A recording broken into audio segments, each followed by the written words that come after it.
Hello all, hope you all are fine. तो कैसे हैं आप सभी? आशा करता हूँ आप सभी अच्छे होंगे। तो दोस्तों स्वागत है आपका हमारे इस वीडियो के अंदर।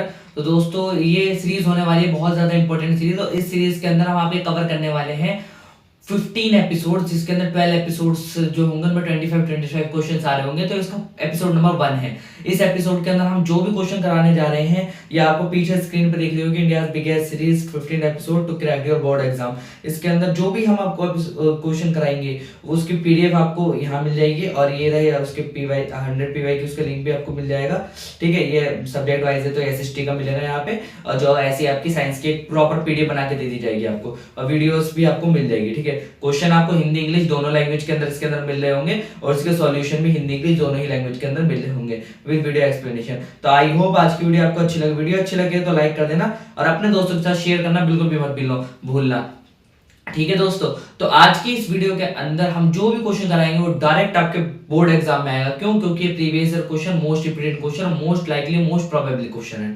ठीक है, इंग्लिश और हिंदी दोनों ही लैंग्वेज में करेंगे। करते हैं आज की वीडियो की शुरुआत। Let's start.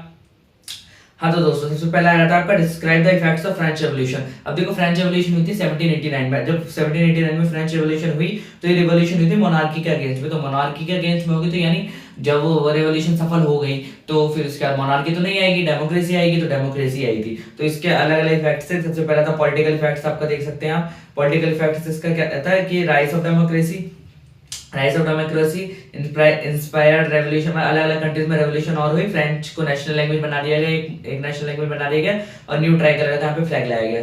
सोशल इफेक्ट्स क्या पड़े? जो फ्यूडल प्रिविलेजेस थे उसे अबॉलिश कर दिया गया, चर्चेस की पावर को रिड्यूस कर दिया गया, और ऑल सिटीजन्स को लॉ के इक्वलिटी बिफोर लॉ दे दिया गया। ठीक है, ओके। और redistribution of land to peasant, redistribute हुई लैंड पीजेंट्स को, और end of special economic privileges to nobles and clergy. जो नोबल्स और क्लर्जी थे उन्हें स्पेशल इकोनॉमिक प्रिविलेजेस जो मिलती थी उन्हें उनका एंड हो गया। ठीक है, और इससे लिबर्टी इक्वालिटी और फ्रेटर्निटी पूरे यूरोप में फैल गया, और नेशनलिज्म की अवधारणा पूरे यूरोप में फेमस हो गई। ठीक है, फिर आते हैं सेकंड क्वेश्चन। तो क्वेश्चन नंबर सेकंड आपका Germany became sorry question number second आपका है यूनिफिकेशन ऑफ जर्मनी के ऊपर। ठीक है, कि जर्मनी यूनिफाई कैसे हुआ ये क्वेश्चन है। फिर इसका यूनिफिकेशन ऑफ इटली के ऊपर क्वेश्चन है। ठीक है, तो unification of Germany, unification of Germany के अंदर आ जाता है आपका ये द यूनिफिकेशन ऑफ जर्मनी। देखो इसके अंदर आता है एक बहुत इंपॉर्टेंट मंत्री था, उसका नाम याद रखना, ओटो वन बिस्मार्क। ठीक है, ओटो वन बिस्मार्क करके मंत्री थे, उनका नाम जरूर याद रखना, ये बहुत ज्यादा इंपॉर्टेंट है। ठीक है, फिर इसके बाद ओटो वन बिस्मार्क का नाम आप याद रखेंगे। और इसमें दो जो योद्धा थे उनके नाम याद रखना, गुजिपे गैरिबाल्डी। यूनिफिकेशन ऑफ इटली में आ गया क्या?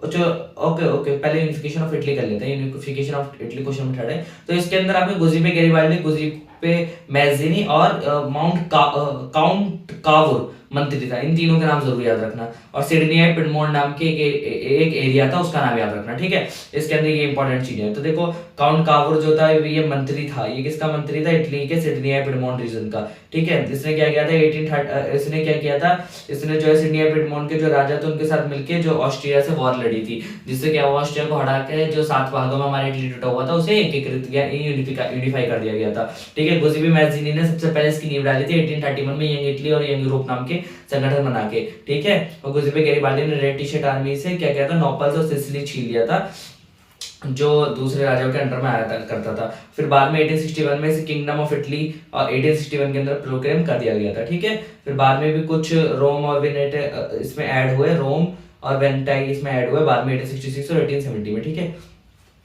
ओके। तो हाँ, यूनिफिकेशन ऑफ जर्मनी लगे। यूनिफिकेशन ऑफ जर्मनी में क्या था, देखो इसमें ओटोमन बिस्मार्क नाम का एक मंत्री था, और इसके कई वॉर लड़े गए थे। ठीक है, तो ये याद रखना आपको। तो हुआ ये था कि ओटोमन बिस्मार्क जो प्रूशिया का प्राइम मिनिस्टर था, प्रूशिया एक एम्पायर था जो मॉडर्न, जो कह सकते हैं वर्ल्ड वॉर 1 से पहले, अर्ली वर्ल्ड वॉर 1 में एग्जिस्ट करा करता था। कहाँ पे एग्जिस्ट करा करता था? ये आज के मॉडर्न डे जर्मनी, पोलैंड और फ्रांस के अंदर और ऑस्ट्रिया के अंदर ये एग्जिस्ट करा करता था। ठीक है, तो इन्हें कई वॉर लड़ी थी, जैसे कि इन्हें डेनमार्क से वॉर लड़ी थी, ऑस्ट्रो प्रूशियन वॉर थी, और फ्रैंको प्रूशियन वॉर इन्हें लड़ी थी। ठीक है, और ज़ोल्बरी नाम का इन्होंने इकोनॉमिक कस्टम यूनियन बनाया था, जिससे सारे लोगों को एक करा गया था, और यहाँ के फ्यूडल जो वर्ग था उन्होंने भी बहुत ज्यादा मदद करी थी इनकी। फिर हुआ यूं कि जर्मन एम्पायर बना 1871 के अंदर, जर्मन एम्पायर बना दिया गया, और किंग विलियम फर्स्ट जो प्रूशियन एम्पायर के किंग थे उन्हें ही किंग विलियम फर्स्ट को इसे का किंग बना दिया गया। ओके, आई होप आपको समझ में आ गया हो। फिर आते हैं क्वेश्चन नंबर आपके फोर्थ की तरफ। क्वेश्चन नंबर फोर्थ है, what are the various steps taken for reforms in political party in good way by institutions in India. मतलब जो इंडिया में कोई इंस्टीट्यूशन है जो चुनाव वगैरह कराते हैं, इलेक्शन वगैरह कराते हैं, उसके लिए कहीं ना कहीं जिम्मेदार रहते हैं, तो उनके द्वारा क्या क्या रिफॉर्म्स लाए गए हैं पॉलिटिकल पार्टीज के अंदर। सबसे पहले देखो इसके अंदर कुछ 4 से 5 रिफॉर्म, 5 रिफॉर्म आपके मेजर है, तो 5 नंबर में क्वेश्चन आ सकता है।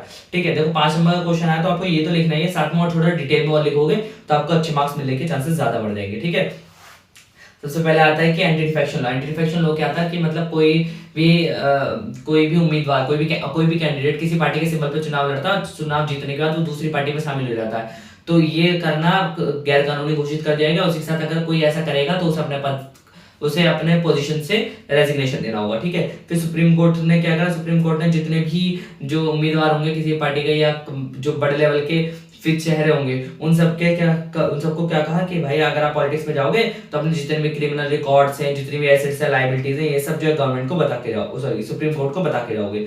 ओके, इस सारी बात का जुडिशियल को पता होना चाहिए। ठीक है, और पब्लिक को भी पता होना चाहिए। इलेक्शन कमीशन ने क्या करा, ट्रांसपेरेंसी मेंटेन करने की कोशिश करी और इंटरनल इलेक्शन कराने को कहा पॉलिटिकल पार्टीज के अंदर। ठीक है, पॉलिटिकल पार्टीज के अंदर भी इंटरनल इलेक्शन बहुत इंपॉर्टेंट है। ये क्वेश्चन एक आगे आएगा, उसे मैं डिटेल में जब बताऊंगा। ठीक है, introduction of RTI, right to information नाम का एक्ट लाया गया था, गवर्नमेंट यूपीए फर्स्ट थी, उन्होंने वो लाया था 2008 में। ठीक है, तो आरटीआई में क्या था कि आप आरटीआई फाइल कर सकते थे और उसके अंदर कोई भी इन्फॉर्मेशन गवर्नमेंट से निकाल सकते हो। खैर ये आज भी एग्जिस्ट करता है। Okay, encouragement of internal democracy, internal democracy को उन्होंने बढ़ावा दिया कि हाँ पार्टी के अंदर इंटरनल डेमोक्रेसी बननी चाहिए, जिससे नए नए टैलेंट और नई नई आइडियोलॉजी उभर के आए। ठीक है, और क्वेश्चन नंबर 5 आ जाता है आपका कि इंटरनल डेमोक्रेसी क्यों जरूरी है। Democracy inside the party is also very important, describe the statement and justify with your answer. ठीक है, आपके आंसर से इसे जस्टिफाई भी करना है। तो इसका क्वेश्चन नंबर 5 देखते हैं हम, उससे पहले एक बार हिंदी एक्सप्लेनेशन भी देख लेते हैं। ठीक है, तो फ्रांसीसी क्रांति के क्या क्या प्रभाव हुआ था, राजशाही का अंत हुआ, लोकतंत्र का उदय हुआ। उसी के साथ साथ फ्रेंच को एक मात्र राज्य भाषा बना दिया गया और नया त्रिवर्णीय इसमें लिख रखा है, लेकिन आपको लिखना नया तिरंगा झंडा यहाँ पे ला दिया गया था। ठीक है, और सामंती विशेष अधिकार को समाप्त कर दिया गया, पारदर्शी विशेष अधिकार को समाप्त कर दिया गया, भूमि पुनर्वितरण किया गया और राष्ट्रवाद को यूरोप में बढ़ावा दिया। अब ये जर्मनी का एकीकरण कैसे हुआ, ऑटोमन बिस्मार्क जो तुमने कई सारे वॉर लड़े, डेनिश वॉर लड़ा, डेनमार्क से ऑस्ट्रो प्रूशियन वॉर लड़ा, फ्रैंको वॉर लड़ा, फिर इसके बाद जर्मन साम्राज्य की घोषणा हो गई। ठीक है, इटली में क्या था, इटली 7 भागों में टूटा हुआ था। गुजिबी मैजिली ने 1821 में यंग इटली और यंग यूरोप नाम के संगठन बनाया। काउंट कॉविल जो मंत्री था उन्हें भी बहुत ज्यादा मदद करी, उसने इटली का एकीकरण करने में बहुत ज्यादा मदद की। 1859 में उन्होंने फ्रांस को भी हराया। ठीक है, जिससे भी गैरिबाल्डी जो था उन्होंने रेट्रीशेट का सेना बनाई और उसे नौपाल से सिसिली जीत लिया। फिर बाद में रोम वगैरह को भी इसमें शामिल किया गया और इटली के साम्राज्य की घोषणा हुई विक्टर इमैनुअल द्वितीय को राजा घोषित करते हुए, जो सार्डिनिया पिडमोंट के राजा थे। ठीक है, अब क्वेश्चन नंबर 5 पे आ जाते हैं वापस। ठीक है, democracy inside the party is also very important. Explanation democracy explain, हाँ एक्सप्लेनेशन, इसके एक्सप्लेनेशन मतलब ये जो स्टेट में दे रखा है इसके एक्सप्लेनेशन है, democracy within political parties ensure that they function transparently are accountable to their members and represent diverse opinions efficient the democracy in the country by promoting fair decision making and leadership. अब इसका justification भी है, देखो मतलब ये कहना चाह रहे हैं कि अगर पार्टी के अंदर इंटरनल डेमोक्रेसी रहेगी तो नए नए आइडियाज बनेंगे, पार्टी अकाउंटेबल रहेगी और इसके साथ ट्रांसपेरेंसी इसमें बनी रहेगी। ट्रांसपेरेंसी मतलब गवर्नमेंट या पॉलिटिकल पार्टी का लिंक जो है जनता के साथ बना रहेगा। ठीक है, सबसे पहला तो उसका था प्रिवेंट डिक्टेटरशिप। देखो एक लंबे समय तक कोई भी पार्टी राज करती है तो उसमें डिक्टेटरशिप का उभरना एक ऑब्वियस सा पॉइंट है, डिक्टेटरशिप उभर सकती है। इंकरेज न्यू लीडरशिप इसमें बढ़ेगी और ट्रांसपेरेंसी बढ़ेगी और अकाउंटेबिलिटी बढ़ेगी और उसी के साथ साथ नेशनल डेमोक्रेसी भी बढ़ेगी। नेशनल डेमोक्रेसी कैसे बढ़ेगी, यदि कोई पार्टी के मेंबर्स अपनी पार्टी में डेमोक्रेसी को समर्थन करेंगे, डेमोक्रेसी को सपोर्ट करेंगे, तो वो नेशनल लेवल पे भी डेमोक्रेसी को सपोर्ट करेंगे। ठीक है, अगला क्वेश्चन आपका फंक्शंस बताने हैं पॉलिटिकल पार्टीज के। सबसे पहले आता है कंटेस्ट इलेक्शंस, कि इलेक्शन लड़ना है पॉलिटिकल पार्टीज का फंक्शन है। आप पॉलिटिकल पार्टी है तो आपको इलेक्शन लड़ना होगा। यदि आप जीतते हैं तो आपको गवर्नमेंट रन करनी होगी, यदि आप जीतने लायक सीट नहीं ला पाते तो आपको अपोजिशन का रोल लेवाना होगा। देखो अगर आप गवर्नमेंट बना लेते हैं तो आपको पॉलिसीज बनानी होंगी जनता के फेवर में। यदि आप अपोजिशन में आते हैं तो आपको जनता की आवाज सत्ता पक्ष यानी जो रूलिंग गवर्नमेंट है उस तक पहुंचानी होगी, ठीक है। और आपको पॉलिटिकल लीडर देखो, पॉलिटिकल पार्टी जो पॉलिटिकल लीडरशिप प्रोवाइड करती है जनता को, जिससे उनकी आवाज पार्लियामेंट या लेजिस्लेचर तक पहुंच पाती है, ठीक है। फिर इसके बाद आता है link between government and people. देखो अब यही चीज जो है गवर्नमेंट और पीपल के बीच में एक लिंक बनाती है, ठीक है। अब अगला क्वेश्चन है एलिजिबिलिटी बतानी है आपको स्टेट और नेशनल लेवल पार्टीज की। तो इसके अंदर मैं आपको स्टेट और नेशनल लेवल पार्टी की एलिजिबिलिटी बताता हूँ। आपको कम से कम 2% सीट जीतनी होगी लोकसभा के अंदर और 3 अलग अलग स्टेट्स के अंदर, ठीक है। और मतलब तीन अलग अलग स्टेट्स के अंदर 2-2% वोट आपको होना चाहिए, मतलब कुल मिला के 6% वोट आपका वैलिड वोट होना चाहिए असेंबली इलेक्शन के अंदर। और कम से कम आपने 4 लोकसभा सीट जीत रखी है और आप रिकॉग्नाइज स्टेट पार्टी हो। स्टेट पार्टी बनने के लिए आपको क्या चाहिए, secure 8% valid votes in the assembly और लोकसभा इलेक्शन और विन एटलीस्ट 2 सीट्स आपने कम से कम दे रखी जीत रखी हो लोकसभा में, ठीक है। और विन 3% ऑफ सीट्स और 3 सीट्स भी, मतलब 3% ऑफ सीट आपको जीतनी चाहिए कम से कम, है ना। 2 से 3 सीट आपको जीतनी है। और win 1 Lok Sabha seat from that state, मतलब जिस स्टेट्स की आप स्टेट पार्टी हो तो वहां से कम 1 लोकसभा सीट तो आप कैंसिल, मतलब अगर आपकी 2 लोकसभा सीट आ रही है तो एक तो उस स्टेट से आनी चाहिए जिस स्टेट से आप लोकसभा पार्टी हो, ठीक है। 6% of valid vote in the state, और जिस स्टेट की आप स्टेट पार्टी हो तो उस स्टेट में कम से कम 6% वोट आपका आना चाहिए। Secure 8% of total valid vote in the state during assembly, मतलब आपको जो भी आपका अगर किसी आपकी स्टेट में हो चाहे कहीं और स्टेट में हो तो कुल मिला के आपका जो मतलब जो इलेक्शन का परसेंटेज होना चाहिए 8% तो रहना चाहिए, जो असेंबली इलेक्शन और लोकसभा इलेक्शन दोनों का मिला के बनना चाहिए, ठीक है। ये क्राइटेरिया सेट किया गया, ठीक है। फिर आ जाते हैं अब अगला क्वेश्चन आपका मैन्युस्क्रिप्ट और हैंड रिटन, जो मैन्युस्क्रिप्ट और प्रिंटेड बुक्स है उसके अंदर डिफरेंस बताना है, ठीक है।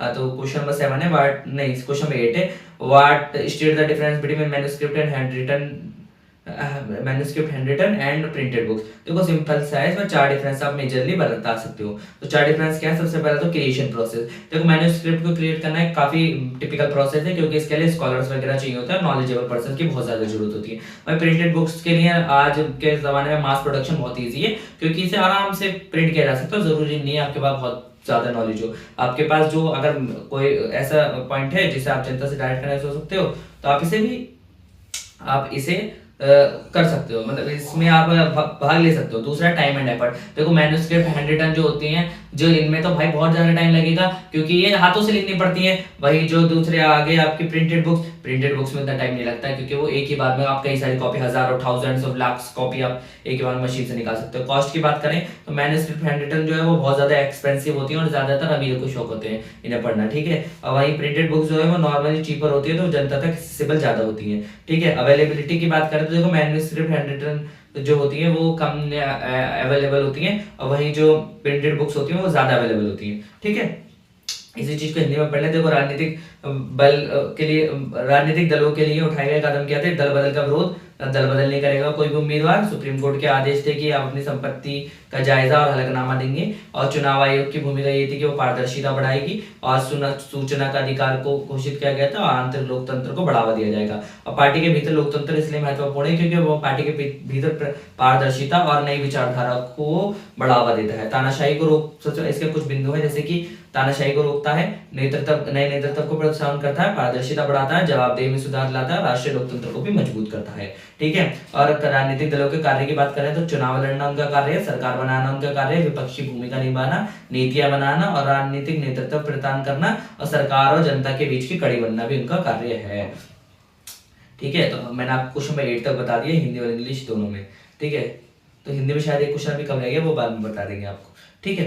तो क्वेश्चन नंबर 8 हो गया। क्वेश्चन नंबर 9 की बात आती है, डिस्क्राइब नमक यात्रा और सिविल डिसोबीडियंस मूवमेंट। देखो सिविल डिसोबीडियंस मूवमेंट क्या था, सिविल डिसोबीडियंस मूवमेंट 1930 में बेसिकली स्टार्ट हुआ था। गांधी जी ने लॉर्ड इरविन जो थे उन्होंने कहा था कि भाई देखो हमारी 11 मांगे पूरी करो, जिसमें मेजर मांग थी नमक की। अब नमक कर को मतलब हटाने की, मतलब देखो नमक कर क्या था, नमक टैक्स क्या था, मतलब सॉल्ट टैक्स से ऐसा था कि मतलब कि आप नमक नहीं बना सकते थे समुद्री, अगर आप तटीय इलाकों पे रह रहे हो, जैसे गुजरात में बहुत सारे इलाके कोस्टल लाइन पे आते हैं तो वहां से आप समुद्र से पानी से आप नमक नहीं बना सकते, उसके लिए आपको सरकार को टैक्स देना पड़ता था। गांधी जी ने कहा ये गलत है और इसे गांधी जी ने एक प्रोटेस्ट के रूप में एक सिंबल का तरह इस्तेमाल किया। अब नमक को क्यों इस्तेमाल करें, ये क्वेश्चन आएगा आपका। तो नमक को इसलिए इस्तेमाल करें क्योंकि नमक जो है अमीर से लेके गरीब सभी वर्गों को जो है वो पर्सोनिफाई करा करता था। ठीक है, सभी वर्गों का रिप्रेजेंटेशन नमक करा करता था, इसलिए गांधी जी ने नमक चुना और सिविल डिसोबीडियंस मूवमेंट की शुरुआत करी। ठीक है, सिविल डिसोबीडियंस मूवमेंट का मतलब होता था कि किसी भी आदेश को वो आदेश अगर कानून भी है तो भी उसे ना मानना, उसकी अवहेलना कर देना। ठीक है, इसका बेस क्या था? इसका बेस था जो साइड पर टैक्स लगाया गया था, जैसे कि मैंने आपको बता दिया। नमक यात्रा शुरू हुई 12 मार्च को और 240 मील गांधी जी चले। 12 मार्च को शुरू हुई, लगभग 24 दिन तक लगातार गांधी जी चले और 6 अप्रैल 1930 को ये इन्होंने दांडी मार्च जो थे से पूरा कर लिया। Civil disobedience movement national level पे बहुत बड़े लेवल पे फैला। इसका इम्पैक्ट क्या हुआ? 60 मार्च जो है ये इंडियन इंडिपेंडेंस स्ट्रगल का एक बहुत बड़ा पॉइंट उभर के आया और इसे ग्लोबल लेवल पे बहुत बड़ी मास कवरेज मिली। इसमें महिलाएं ने बहुत बढ़ चढ़ के हिस्सा लिया और ये बहुत ज्यादा बड़ा आंदोलन बन गया था। ठीक है, फिर अगला आया था नॉन कॉपरेशन मूवमेंट। देखो, नॉन कॉपरेशन मूवमेंट जो है 1920 से 1922 के बीच में चला था। इसके अंदर क्या था? गांधी जी ने कहा था कि अगर हम, गांधी जी ने जो उनकी किताब है हिंद स्वराज, उन्होंने कहा था यदि हम अंग्रेजों का समर्थन करना ही बंद कर दें, यानी अंग्रेजों के साथ कॉपरेट करना ही बंद कर दें अहिंसक रूप से, मतलब नॉन वायलेंट तरीके से, तो अंग्रेज हमारे ऊपर ज्यादा दिन शासन नहीं चला पाएंगे, वो देश को छोड़ के चले जाएंगे। तो वही गांधी जी ने प्रैक्टिकली करने की कोशिश की थी, लेकिन ये इसे वापस लेना पड़ गया था बाद में।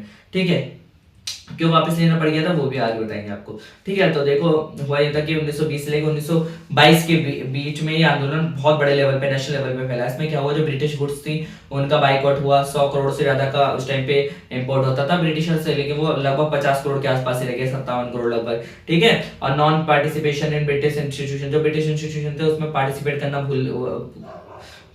करना रोक दिया गया था। फिर नॉन वायलेंट प्रोटेस्ट हुए बहुत बड़े लेवल पे, जिससे कि ब्रिटिशर की जो गवर्नमेंट का जो स्ट्रक्चर था, वो एडमिनिस्ट्रेशन पूरी तरीके से फेल हो गया था इंडिया के अंदर। ठीक है, फिर इसका था क्वेश्चन नंबर 11 में आपको रोलेट एक्ट बताना और ये बताना है रोलेट एक्ट सत्याग्रह वापस को ले लिया था। देखो, सबसे पहला जो आपका नेशनल, अगर आपसे पूछा जाए ना कि सबसे पहला जो आपका नेशनल मूवमेंट था जो गांधी जी ने कौन सा चलाया, वैसे तो कहा जाता है कि सबसे पहला नेशनल मूवमेंट जो बिगर कहेंगे बहुत बड़ा, वो था नॉन कॉपरेशन मूवमेंट। लेकिन रोलेट एक्ट सत्याग्रह उससे पहला था, ये उसकी नींव कह सकते हो आप इसी आंदोलन की। ठीक है, बाद में जो खिलाफत आंदोलन हुआ तो उसके साथ मिला के गांधी जी ने नॉन कॉपरेशन मूवमेंट को शुरू कर दिया था। तो खिलाफत आंदोलन क्या था? खिलाफत आंदोलन था कि मतलब जो ओटोमन तुर्की हार गया था वर्ल्ड वॉर 1 में, तो उनके जो खलीफा की जो पावर्स थी उसे डिसॉल्व कर दिया गया था, मतलब उसे खत्म कर दिया गया था। तो वही खिलाफत आंदोलन था, मोहम्मद अली और शौकत अली नाम के 2 भाइयों ने चलाया था। ठीक है, रोलेट एक्ट मूवमेंट क्या था? अब रोलेट एक्ट मूवमेंट ऐसा रोलेट एक्ट मूवमेंट था कि जब वर्ल्ड वॉर 1 खत्म हुआ था तो अंग्रेजों ने देखा कि उनके खिलाफ काफी सारे अखबार वगैरह में छप रहा है और धीरे धीरे करके रिवॉल्ट की अलग अलग चिंगारियां उभर रही है। तो उन्होंने क्या करा? रोलेट एक्ट पारित कर दिया। रोलेट एक्ट में क्या था कि रोलेट एक्ट के अंदर ऐसा था कि कोई भी इंडियन, यदि अगर किसी भी इंडियन को आप पे शक होता है कि वो अंग्रेज के खिलाफ रिवॉल्ट करने की कोशिश कर रहा है, तो आप उसे बिना किसी पूछताछ के, बिना किसी पेशी के 2 साल तक जेल में डाल सकते हैं। गांधी जी ने इसे बहुत बड़ा मुद्दा बनाया और इसके लिए पूरे नेशनल लेवल पे आंदोलन चला दिया। ठीक है, और 13 अप्रैल 1919 को क्या हुआ?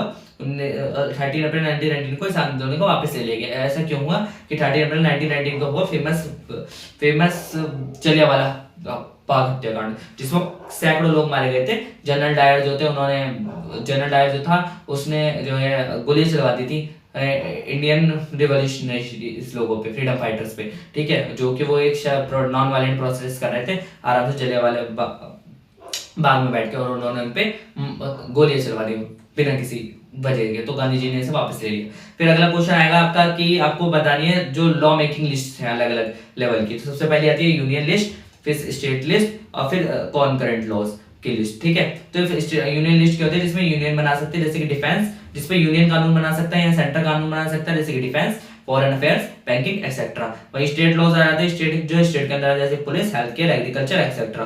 कंकरेंट लॉ वो होते हैं जिसमें दोनों ही कानून बना सकते हैं, लेकिन यदि इसमें दोनों ही साथ में लिया, यानी स्टेट और यूनियन दोनों ही साथ में कानून लिया है, तो यूनियन का कानून चलता है, सेंटर का कानून चलता है, जिसके अंदर मेजोरिटिकली एजुकेशन आता है। ठीक है, हिंदी में देख लो। हिंदी में क्या था कि बस यही बता रखा है कि आपने लोकसभा में कम से कम 2% से अधिक सीटें जीती हुई है 3 राज्यों के अंदर। ठीक है, और इसी के साथ कम से कम 6% आपका वैध वोट हो और 4 राज्यों में राज्य पार्टी के रूप में मान्यता प्राप्त हो, एक है ना। और इसी के साथ साथ राज्य में विधानसभा, राज्य पार्टी बननी है आपको, तो राज्य में विधानसभा या लोकसभा में 6% वैध वोट प्राप्त हो, कम से कम 2 सीटें जीतना। राज्यसभा में 3% सीटें, राज्य विधानसभा में 3% सीटें या 3 सीटें जो भी अधिक हो जीतना, राज्य से 1 लोकसभा सीट जीतना और 6% वेद वोट जीतना।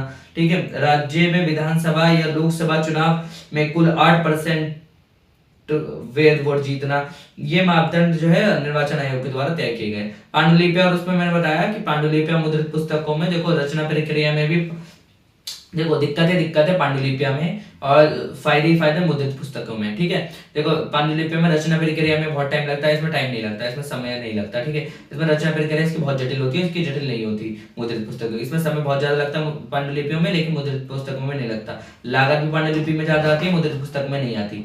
उपलब्धता पांडुलिपि की कम है और मुद्रित पुस्तकों की ज्यादा है। नमक सत्याग्रह मैंने आपको बताया था, गांधी जी ने नमक को जो है एक प्रतिनिधि का रूप बनाया था, उसे एक चिन्ह बनाया था जिससे कि अमीर से गरीब सब लोग आगे जुड़ सके, और उसे गांधी जी ने बड़े लेवल पे सविनय विज्ञान आंदोलन चलाया था। ठीक है, अब देखो क्वेश्चन नंबर 13 आपका, बेल्जियम में क्या क्या कॉन्स्टिट्यूशनल अमेंडमेंट हुए थे। ठीक है, क्वेश्चन नंबर 13 आप पढ़ेगा तो उसमें आएगा कि बेल्जियम में क्या क्या कॉन्स्टिट्यूशनल अमेंडमेंट हुए थे जिससे कि पावर शेयरिंग और ज्यादा मजबूत हुई। देखो ये हुए 1970 से लेकर 1993 के बीच में। मेजोरिटिकली मैं आपको बताऊं तो उसके अंदर सबसे पहले हुआ था कि मतलब जो सेंट्रल लेवल पे जो भी गवर्नमेंट बनेगी उसमें जो है दोनों ही लिंग्विस्टिक सोसाइटी थी, मतलब डच सोसाइटी और फ्रेंच सोसाइटी। ठीक है, डच वैसे की मेजोरिटी के थे, फ्रेंच जो है वो पूरे अगर आप नेशनल लेवल पे देखें तो वो माइनॉरिटी में थे। ठीक है, तो उन्होंने ये तय किया कि फ्रेंच और डच दोनों ही भाषा के लोगों के मंत्रियों की जो मिनिस्टर्स की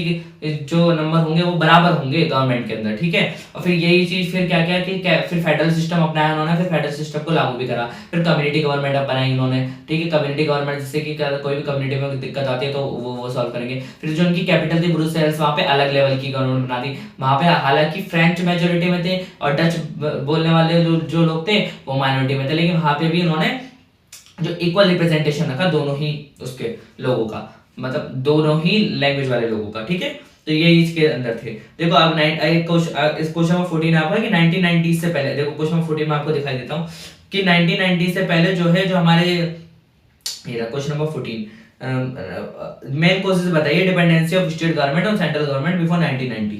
मतलब 1990 से पहले ऐसा था कि डिसेंट्रलाइजेशन नहीं होता, सारी पावर ज्यादातर सेंटर के हाथ में थी, फाइनेंशियल रिसोर्सेज हो, ये सारे रिसोर्सेज हो, वो सब सेंटर के हाथ में था, तो इसलिए सेंटर पे बहुत ज्यादा निर्भर रहा करता था जो हमारी स्टेट गवर्नमेंट थी, और इसका ज्यादा कुछ भी रोल हुआ नहीं करता था। लेकिन बाद में 1992 1993 में डिसेंट्रलाइजेशन हुआ तो उसके बाद ये पूरी तरीके से बदल गया।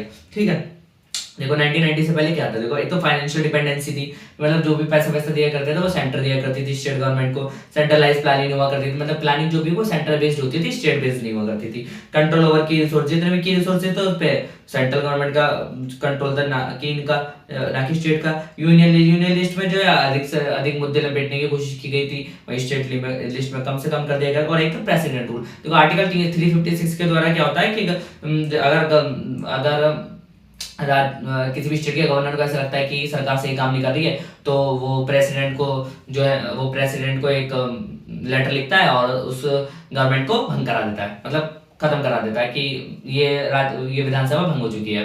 तो फिर दोबारा इलेक्शन होते हैं वहां पे, और फिर दोबारा इलेक्शन में ऐसा होता था अक्सर करके जो पार्टी पावर में होती थी वो हार जाया करती थी, और जो सेंट्रल लेवल की पार्टी होकर थी वो अक्सर करके जीत जाया करती थी। तो इसका उपयोग बहुत बार हुआ है। ठीक है, 1990 से पहले। ठीक है, फिर आता है इसकी प्रॉब्लम का सॉल्यूशन हुआ 1992 और 1993 में। वो क्या था कि डिसेंट्रलाइजेशन हो गया पावर का। डिसेंट्रलाइजेशन क्या होता है कि पावर का फेडरल स्ट्रक्चर, मतलब पावर शेयरिंग के फेडरल स्ट्रक्चर को और ज्यादा मजबूत किया गया, मतलब सेंट्रल लेवल पे पावर, स्टेट लेवल पे पावर, फिर लोकल लेवल पे पावर को डिस्ट्रीब्यूट किया गया। तो दो अमेंडमेंट हुए थे, 73rd और 74th। 73rd हुआ था जो रूरल लेवल के पे हुआ था, पंचायत के अंदर हुआ था। इसमें जो वुमेन्स थी और मार्जिनलाइज्ड कम्युनिटी थी जैसे एससी एसटी, उन सबको रिजर्वेशन दिया गया था, इनके लिए अलग से फाइनेंशियल इंस्टीट्यूशन बनाया गया था और अलग से इलेक्शन कमीशन बनाया गया था। ठीक है, तो जो स्टेट इलेक्शन कमीशन था उनके पास अलग से एक विभाग खोल दिया गया था इसके लिए। और 74th अमेंडमेंट हुआ था अर्बन एरियाज के लिए, जहाँ म्युनिसिपैलिटीज के इलेक्शन को जो है मैंडेटरी कर दिया गया, एससी एसटी और वुमेन्स को रिप्रेजेंटेशन दिया गया, और अलग अलग लेवल जो स्टेट की जो बाकी स्टेट के जो इलेक्शन कमीशन थी उसके हाथ में ये इनके चुनाव के लिए बोल दिया गया। ठीक है, अब देखो क्वेश्चन नंबर 16 है। क्वेश्चन नंबर 16 आप देखोगे तो उसके अंदर नेपोलियनिक कोड आया था 1804 में। अब वही होता है 1801 में क्या हुआ कि देखो 1789 में तो जो बॉर्बन जो बॉर्बन फैमिली थी, मतलब फ्रांस में बॉर्बन फैमिली का राज हुआ करता था, जो लुई 16, लुई 14, लुई 15 थे, है ना। तो इनका जो राज हट गया था, इनका राज उखाड़ के फेंक दिया गया था। तो 11 साल तक तो जनता ने वहां पे चलाया सब कुछ, कॉन्स्टिट्यूशनल मोनार्की के, मतलब जनता के हाथ में सारी पावर हुआ करती थी। लेकिन 1801 में फिर से एक डिक्टेटर ने वहां पे चांसलर बना, वो कौन, नेपोलियन बोनापार्ट वहां का चांसलर बन गया। चांसलर यानी आर्मी का सबसे टॉप पोस्ट पे वो बैठ गया जाके। तो वो वहां पे जाके बैठ जाता है और धीरे धीरे करके पूरे देश को अपने अंडर में करने लगता है। और 1804 में वो वहां का डिक्टेटर ऑफिशियली बन जाता है, ठीक है। 1804 में वो नेपोलियनी कोड लेके आता है, लेकिन उसके एडमिनिस्ट्रेशन में कई सारे ड्रॉबैक्स होने के बाद वो 1815 में उसका राज खत्म हो जाता है। तो वही है, 1804 में नेपोलियनी कोड आया था और उसके एडमिनिस्ट्रेशन ड्रॉबैक क्या था यही बताना है आपको। 1804 में नेपोलियनी कोड आया था, इसके अंदर काफी सारी अच्छी बातें थी, लेकिन बाद में धीरे धीरे करके ये अच्छी बातें ही वापस ले ली गई थी नेपोलियन बोनापार्ट के द्वारा। अब देखो क्या था कि 1804 में नेपोलियन कोड आया था, इसके अंदर क्या था, इक्वालिटी दे दी गई थी सभी को, लॉ के अमंग इक्वालिटी दे दी गई, और सिविल लिबर्टी दे दी गई, प्रॉपर्टी राइट्स दे दिए गए कि प्राइवेट प्रॉपर्टी रख सकते हैं आप। लेकिन ये सब ना ये काफी लंबे समय तक चला नहीं हुआ, क्योंकि सेंटर इसके ड्रॉबैक्स हुए। क्या ड्रॉबैक थे, सेंट्रलाइज पावर की गई थी, पावर को सेंट्रलाइज किया गया, अथॉरिटेरियन रूल लाने की कोशिश की गई, मिलिट्री पे बहुत ज्यादा स्पेंडिंग बढ़ाई गई, अनलिमिटेड पॉलिटिकल राइट्स, ठीक है, और सेंसरशिप भी लगा दी गई थी। तो ये चक्कर में ये पूरा रूल जो था नेपोलियन बोनापार्ट का वो 11 साल ही चल पाया। वैसे देखा जाता है 1801 से 1815 ऑलमोस्ट 14-15 ईयर्स चला, लेकिन जो ऑफिशियली उनका रूल कहा गया था वो 1804 से लेके 1815 तक, यानी ऑलमोस्ट 10 ईयर्स से 11 ईयर्स के बीच में आप कह सकते हैं। फिर क्या हुआ 1815, नेक्स्ट क्वेश्चन है ट्रीटी ऑफ वियना क्या था। अब ट्रीटी ऑफ वियना नेपोलियन की हार से रिलेटेड है। अब हुआ ये कि फ्रांस जो है वो 1815 की वॉर हार जाता है नेपोलियन बोनापार्ट की लीडरशिप के अंदर। नेपोलियन बोनापार्ट जो थे वो वाटरलू की लड़ाई हार जाते हैं, इस लड़ाई को वाटरलू कहा जाता है, और ये हारते हैं 4 कंट्री से, बर्ग से। बर्ग कौन थी, बर्ग थी ब्रिटेन, ऑस्ट्रिया, रशिया और प्रूशिया, ठीक है, ये चारों से ये हार जाते हैं। अब ये क्या करते हैं, यहाँ पे टेरिटोरियल, यहाँ पे ये सबसे पहले तो मोनार्की वापस ला देते हैं, जो बर्बन फैमिली थी उसे वापस ला देते हैं। यहाँ पे जो जितने भी लिबर्टी वगैरह हुई थी वो सब खत्म करके यहाँ पे फिर से मोनार्की ला देते हैं, समझ रहे हो, मतलब सब सारी मेहनत बेकार कर देते हैं। फिर टेरिटोरियल चेंजेस लाते हैं, मतलब फ्रांस को छोटा कर देते हैं, और आसपास वहाँ पे प्रूशिया, ऑस्ट्रेलिया, ब्रिटेन अपने अपने बैलेंस, पावर को बैलेंस करने के लिए अपने अपने जो है टेरिटरी को गेन कर लेते हैं, और वहाँ पे अपना अपना कंट्री के जो है वहाँ पे एक तरीके से आप कह सकते हैं आज के टाइम पे वहाँ पे अपनी मिलिट्री बेसिस बना देते हैं, ठीक है। और जर्मनी, एक जर्मन कॉन्फेडरेशन जो एक 39 स्टेट्स का जर्मन स्टेट्स का कॉन्फेडरेशन था वो बनाया जाता है। और जो ऐसे तो ये 39 स्टेट का जर्मन कॉन्फेडरेशन बनाया था नेपोलियन बोनापार्ट, उसे वैसे का वैसे ही रखा जाता है, और उसे ऑस्ट्रियन एम्पायर को दे दिया जाता है, ठीक है, और पावर को बैलेंस किया जाता है, और यूरोप के लिए कई सारे नए नए बातें उठाई जाती, ठीक है। अब देखो हिंदी में देखो तो 70-11 रॉलेट एक्ट आंदोलन हुआ। रॉलेट एक्ट आंदोलन को हिंदी में देखो तो रॉलेट एक्ट सत्याग्रह, मैंने आपको बताया 2 साल तक किसी को भी बिना पेश गोई के, बिना नजरबंदी के उसे जेल में डाला जा सकता था। इसे नेशनल लेवल पे मुद्दा बनाया गया। जलियांवाला हत्याकांड कांड हुआ अप्रैल 1919 को, ठीक है, जो अमृतसर के अंदर, ठीक है। तो इसके बाद ही हटा दिया गया। फिर भारत में कानून की संघीय सूची है, राज्य सूची है, और समावेशी है, समानांतर सूची है। संघीय सूची में संघ के मुद्दे आते हैं जैसे कि रक्षा, विदेश नीति आदि, और राज्य सूची में आते हैं कृषि, पुलिस, स्वास्थ्य, ये सब, ठीक है। और इसी के साथ साथ आते हैं, या आप देखोगे समानांतर सूची में ऐसे विषय आते हैं जो जिस पर दोनों ही कानून बना सकते हैं, जैसे शिक्षा कानून, शिक्षा, अपराध आदि, ठीक है। अक्सर करके इस पे जो है वो केंद्र का कानून चलता है, ठीक है। बेल्जियम में संवैधानिक प्रावधान क्या लाए गए, तो मैंने बताया आपको, देखो उसकी राजधानी में अलग गवर्नमेंट ला दी गई, जिसमें दोनों भाषी जो समुदाय थे डच और फ्रेंच के लिए समान मंत्रियों की घोषणा कर दी गई थी, और यही चीज केंद्र में की गई थी। और फिर इसके साथ सामुदायिक गवर्नमेंट ला दी गई थी, वहां पे एक फेडरल सिस्टम अपना लिया गया था, यानी संघीय ढांचा अपना लिया गया था, ठीक है। 1990 के दशक से पहले हुआ यह था कि वित्तीय निर्भरता बहुत ज्यादा थी राज्य सरकारों की, इन पे क्या नाम है, राज्य सरकारों की किन पे, राज्य सरकारों की निर्भरता बहुत ज्यादा थी 1990 से पहले।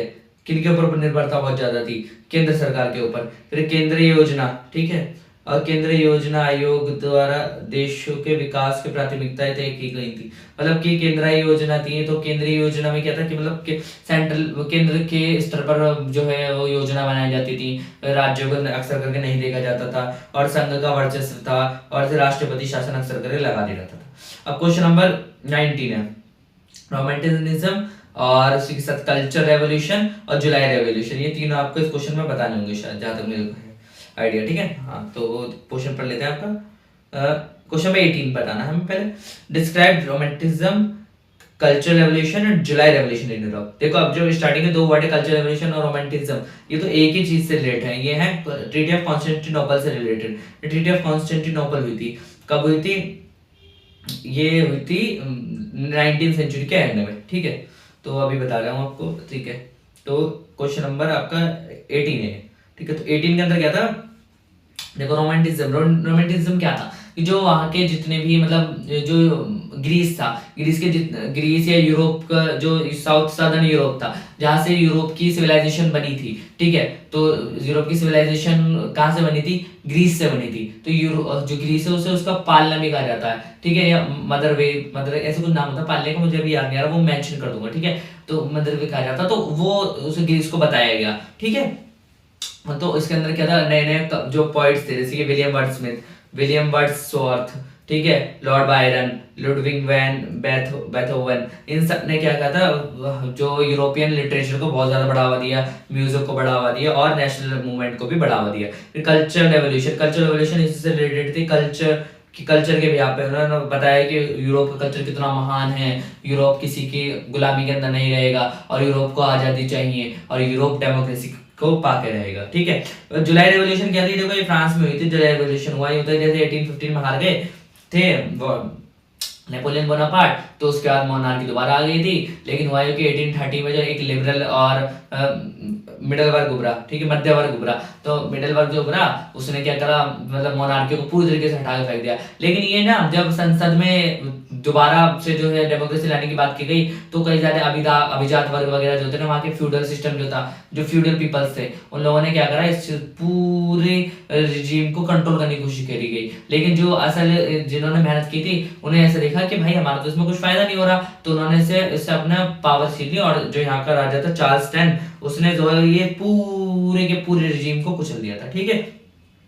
क्वेश्चन नंबर 19 आपका बल्कान टेंशन। देखो बल्कान क्या था कि ऑटोमन एम्पायर जो था उन्होंने कॉन्स्टेंटिनोपल की ट्रीटी की थी, ठीक है। कॉन्स्टेंटिनोपल की ट्रीटी हुई थी, मतलब इसको दुनिया की सिंधी, जिसमें ग्रीस को छोड़ दिया गया था, ठीक है। फिर इसके बाद जो है बल्कान एरिया को भी जो है हारना पड़ा था 1912 में। 1912 में जो है फर्स्ट बल्कान वॉर हुआ, जिसमें ऑटोमन एम्पायर जो ये हार गया, ठीक है।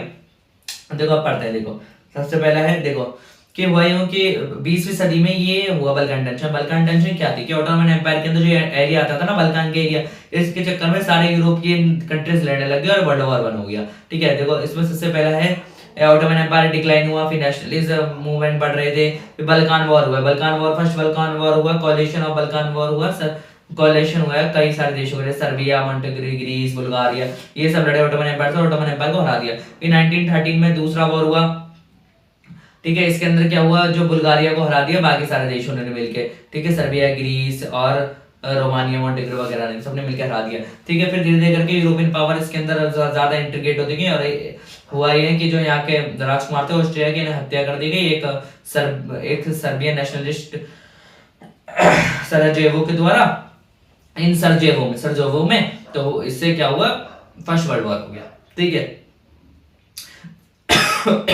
फिर अगला क्वेश्चन है राउंड टेबल कॉन्फ्रेंसेस। अब राउंड टेबल कॉन्फ्रेंसेस क्या थी, राउंड टेबल कॉन्फ्रेंसेस ये हुई थी, 3 राउंड टेबल कॉन्फ्रेंसेस हुई थी। वहां ये था कि जब सिविल डिसोबीडियंस मूवमेंट हुआ, जब इसे रोका गया, गांधी जी को गिरफ्तार किया गया, तो उनसे कहा कि चलो ठीक है, हम लंदन आपको बुलाते हैं, आपसे बातचीत करेंगे। तो 3 राउंड टेबल कॉन्फ्रेंसेस हुई थी। पहली में तो कोई ढंग से आया नहीं, तो वो फेल हो गई। थर्ड भी ऐसी हुई थी, उसमें कांग्रेस भी नहीं आई थी, तो थर्ड ऑफ फेल हो गई। सेकंड भी फेल ही हो गई थी, लेकिन सेकंड में वही होता, गांधी जी गए, कह रहे कि भाई हम INC, इंडियन नेशनल कांग्रेस, पूरे देश का जो है रिप्रेजेंटेशन करती है। लेकिन वहां पे उन्हें 3 चुनौतियां मिली। 3 चुनौतियां किससे मिली, एक तो मिली बाबा भीमराव अम्बेडकर से, उन्होंने कहा ये दलितों का और पिछड़े तबकों का जो रिप्रेजेंटेशन नहीं करती है।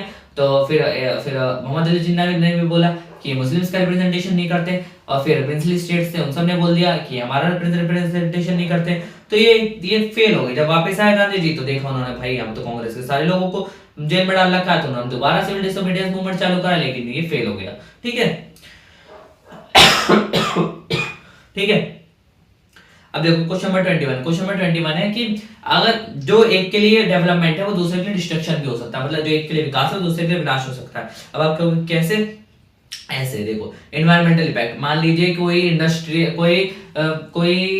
आदमी, कोई बिजनेसमैन है, उन्हें इंडस्ट्री सेटअप करी, उसके लिए तो बहुत अच्छी चीज है, लेकिन वो एनवायरमेंट को जो उसके कारखाने से जो धुआं जा रहा है ना, वो जो उसे फिल्टर नहीं कर रहा, जो वेस्ट वो फेंक रहा, वो एनवायरमेंट के लिए इतना खतरनाक है जिससे कई जाने जाती होंगी, ठीक, कई एनवायरमेंट को बहुत ज्यादा नुकसान हो रहा है, ठीक है। और जिससे कि क्या होता है, बायोलॉजिकल फंक्शनिंग बढ़ रही है, और उससे क्या होता है, बायोलॉजिकल फंक्शनिंग बढ़ती है, तो क्या होता है कि बायोलॉजिकल इनहेरिटेंस ऑफ केमिकल ये बढ़ता है। मतलब क्या, मान लीजिए कि समुद्र में कोई केमिकल डला हुआ है, अब वो मछली ने उस केमिकल को खा लिया, फिर वो मछली बाजार में आई बिकने को, और उस मछली को हमने खा लिया, तो मतलब वो केमिकल जो है हमारे अंदर आ गया, इससे हमें नुकसान हो सकता है, तो ये बायोलॉजिकल इनहेरिटेंस हो जाता है इससे, ठीक है। तो ये बहुत ज्यादा डिस्ट्रक्शन का कारण हो सकता है। अब जैसे कि मान लीजिए कि गवर्नमेंट जो है डैम बना रही है, अब डैम बनाने के लिए एक तरीके से डेवलपमेंट है, लेकिन क्या है कि वहां के आसपास के जितने भी लोग हैं उन सबका घर उजड़ गया, तो ये जो है उनके लिए पूरी लाइफ खत्म होने वाली बात है, ठीक है। तो सोशल इनइक्वालिटी हो सकती है, अर्बन कंसंट्रेटेड ग्रोथ हो रही है,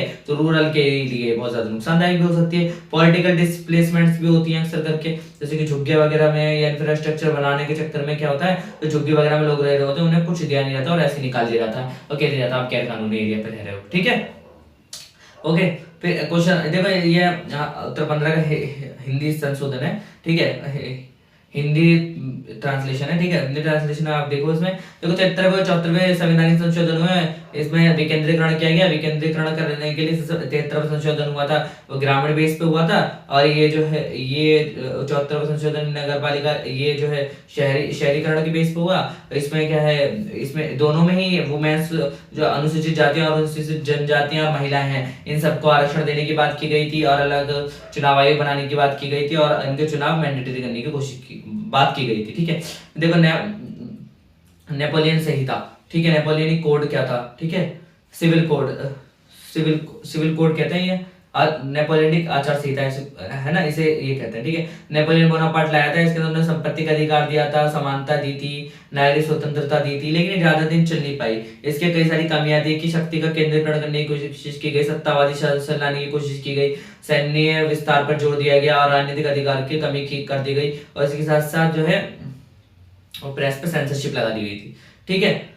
फिर वियना की संधि 1815 में नेपोलियन बोनापार्ट हार जाते हैं, फिर क्या होता है, राजशाही को पुनर्स्थापना कर दी जाती है फ्रांस के अंदर, और क्षेत्रीय परिवर्तन आते हैं, ठीक है। मतलब फ्रांस की सीमाएं घटा दी जाती हैं, वहाँ पे अलग अलग राज्य जो है वो अपना बेस बना लेते हैं, और 39 जो जनसंघ उसे वैसे रखा जाता है, उसे ऑस्ट्रिया के नेतृत्व में उसे वहाँ पे दे दिया जाता है उसे, ठीक है। शक्ति संतुलन किया जाता है, और यूरोपीय शक्तियों का एक बहुत बड़ा सम्मेलन होता है, ठीक है।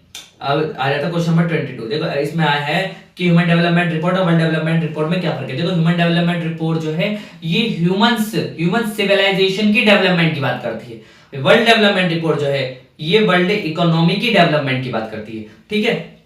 यही फर्क है। देखो ह्यूमन डेवलपमेंट रिपोर्ट ये पब्लिश की जाती है यूएनडीपी के द्वारा, वर्ल्ड डेवलपमेंट रिपोर्ट पब्लिश की जाती है वर्ल्ड बैंक के द्वारा। देखो इनके फोकसेस क्या होते हैं, एचडीआर का जो ह्यूमन डेवलपमेंट रिपोर्ट है इसका होता है quality life, emphasizing of health care, education, income, इन सब पे, ठीक है। और वही वर्ल्ड डेवलपमेंट रिपोर्ट का जो फोकस होता है वो होता है इकोनॉमिक डेवलपमेंट, ग्रोथ और analysing global economic trend etcetera etcetera, है ना। इनकी अप्रोच क्या होती है, एचडीआर जो ब्रॉडर कॉन्सेप्ट है, वही जो डब्ल्यूडीआर है जो है वर्ल्ड डेवलपमेंट रिपोर्ट है, ये एक छोटा कॉन्सेप्ट है जो सिर्फ इकोनॉमी तक ही सीमित है। क्वेश्चन नंबर 23 आता है मनरेगा। अब देखो मनरेगा क्या था, ये 2005 में लाया गया था यूपीए फर्स्ट गवर्नमेंट के द्वारा। इन्होंने जो है 2004 में जीत के आए थे, कहा था रोजगार देंगे, तो उन्होंने मनरेगा स्कीम लाया। मनरेगा स्कीम थे Mahatma Gandhi national rural employment guarantee act. इसके अंदर कहा गया था कि आपको 100 दिन का जो है गारंटेड एम्प्लॉयमेंट दिया जाएगा, अन्यथा आपको बेरोजगारी भत्ता दिया जाएगा, ठीक है। अनएम्प्लॉयमेंट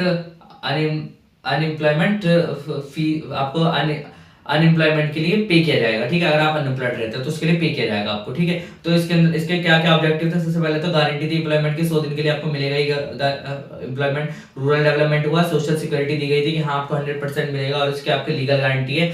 और जो है मार्जिनलाइज ग्रुप थे जैसे SC ST इनकी जो है इनको एम्पावर किया गया था, और वुमेन्स को भी एम्पावर किया गया था इस स्कीम के द्वारा।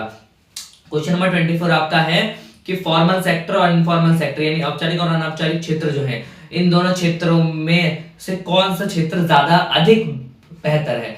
कौन सा क्षेत्र अधिक बेहतर है और किसमें क्या फायदे हैं। ठीक है, तो देखो जॉब सिक्योरिटी की बात करें तो फॉर्मल सेक्टर बेटर है क्योंकि उसमें जॉब सिक्योरिटी 100% रहती है।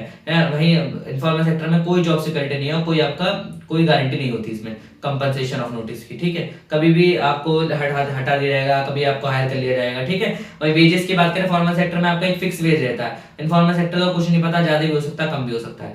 वर्किंग कंडीशंस की बात करें तो फॉर्मल सेक्टर में बहुत बेटर होती है और आपके वर्किंग आवर्स भी इसमें मेंटेन होते हैं। इनफॉर्मल सेक्टर में ऐसा कुछ भी नहीं होता, इनफॉर्मल सेक्टर में आपके वर्किंग आवर्स भी ज्यादा हो सकते हैं और कम पे भी किया जा सकता है। वही लीगल प्रोटेक्शन की बात करें, लीगल प्रोटेक्शन की बात करें तो फॉर्मल सेक्टर में लीगल प्रोटेक्शन होती है और इनफॉर्मल सेक्टर में लीगल प्रोटेक्शन कोई नहीं होती। ठीक है, लीगली आप कहीं क्लेम नहीं कर सकते कि भाई इन्होंने मुझे इस हालत में जॉब से निकाल दिया, आप ऐसा कुछ क्लेम नहीं कर सकते इनफॉर्मल सेक्टर में, लेकिन फॉर्मल सेक्टर में आप कर सकते हैं। ठीक है, और आपको इसमें प्रॉपर चीजें बताई जाती है। देखो उत्तर 18 का हिंदी अनुवाद देखें, रोमांटिसिज्म एक अवधारणा थी, ये जो है ये व्यक्ति की सुंदरता को बताती थी और मोहब्बत भरे वातावरण को बताती थी और साहित्य को बताती थी कि यूरोप का साहित्य कितना महान है, उसमें अनेक महान अभिव्यक्तियों ने इसमें अपना योगदान दिया और इसमें योगदान देके यूरोप के साहित्य कला के जरिए यूरोप में राष्ट्रवाद की भावना उत्पन्न करने की कोशिश करी और इसे सांस्कृतिक क्रांति के रूप में बदला गया। 18वीं 19वीं शताब्दी के अंदर यूरोप के जो समाज थे